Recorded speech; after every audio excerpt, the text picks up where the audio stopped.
अस्सलाम वालेकुम नाज़रीन, मैं हूं आपका मेज़बान अमजद चौधरी। आप देख रहे हैं मंजर आम। कराची में जो हादसा इतने बढ़ते हुए जा रहे हैं उसकी बड़ी वजह लोगों के पास लाइसेंस ना होना भी है।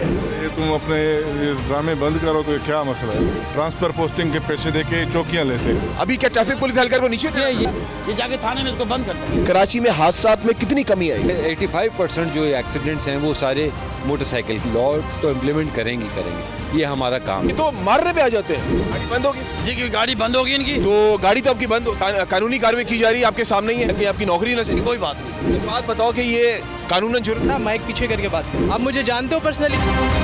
इधर गाड़ी बंद होगी आपकी। अगर आपका भाई बैठा हो, बाप बैठा हो, वो गिर जाए ऊपर से, अड्डे वाले चला रहे वाला तो माफिया हो गया ना। पर अपनी जान से प्यार नहीं है। अल्लाह ही हाफिज है। यहाँ का कोई सिस्टम नहीं है। इस माफिया को पकड़ा जाए। अवाम सही होना ही नहीं चाहती। रिक्शे भी बंद है, रिक्शों के साथ ही मोटरसाइकिल्स भी हैं। हम आपके दुश्मन नहीं है। बदमाश नहीं, मैं आपको नहीं जानता। जान जाओगे।